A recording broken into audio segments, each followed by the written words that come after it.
Today we chat to family therapist and social worker Talya Ressel about the common pressures families are having to deal with because of homeschooling due to COVID-19. Welcome back to The Loft, Talya.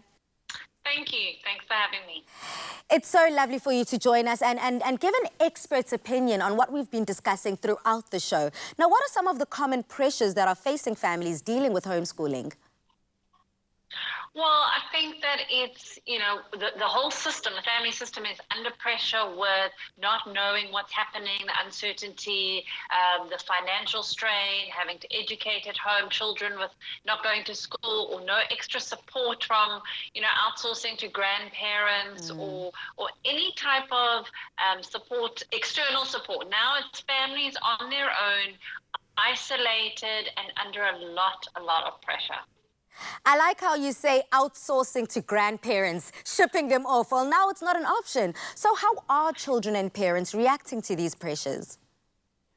Well, I think we're seeing a whole range of responses. We're seeing some families that are really taking strain.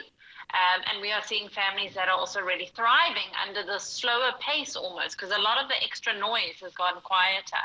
But mostly, I think what we're seeing is a lot of fatigue. So tired families, parents are tired, children are tired.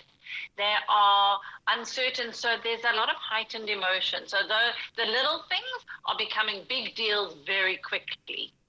Yeah, it tends to happen in the household. The small thing ends up rippling over to becoming a mountain, and we need to slow this down. So what is happening right now with families?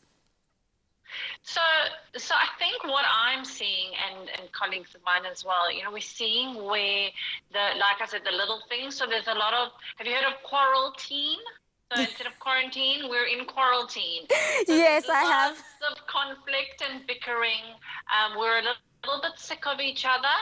And so getting frustrated over little things. We are seeing in families meltdowns for the big people and the little people, where it's just where we are so, our jar is so full, our sort of emotional jar, that one little thing and we're setting off.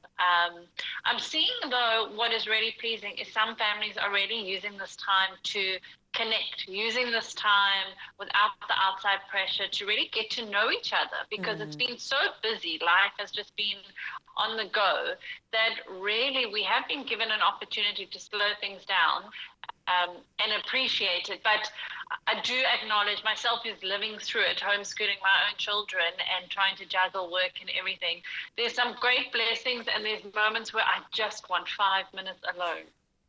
I can imagine that. I mean, speaking to Haley, who also is a mom going through all the ins and outs of homeschooling during lockdown, she said the same thing. You have to take care of yourself and remind you of who you are in all of it. So we're seeing here different parents having different methods of coping with what's happening. So what can parents do to assist their child through this experience? I think that parents need to try their best to put some structure in place.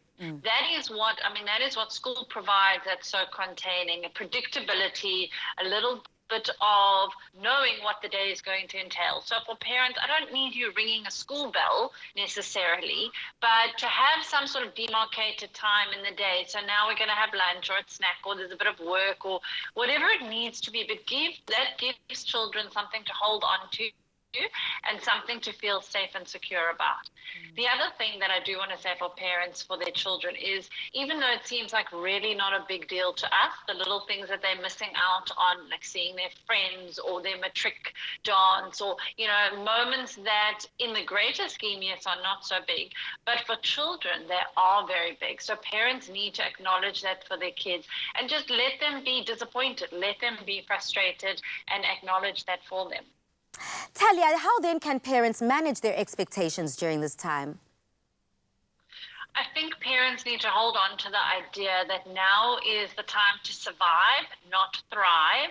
So what I mean by that is our expectations need to be lowered. We're dealing with a pandemic where we are all experiencing a level of trauma, of loss, of grief, of uncertainty. So this period, and even this year, is not the time that we're going to have those academic pressures for our children.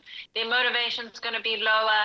Their brains are trying to make sense of all the changes. So this would be the time to understand that for your kids right now, the expectation of for what would be a normal year really does need to take into account that it's not a normal year.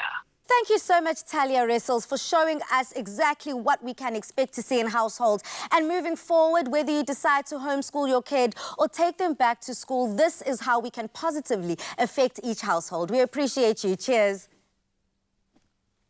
Now head over to our social media. If you have gained a lot of wisdom and help from Talya Ressel here, social worker, telling us what we can see in our households, but most importantly, how to move forward positively.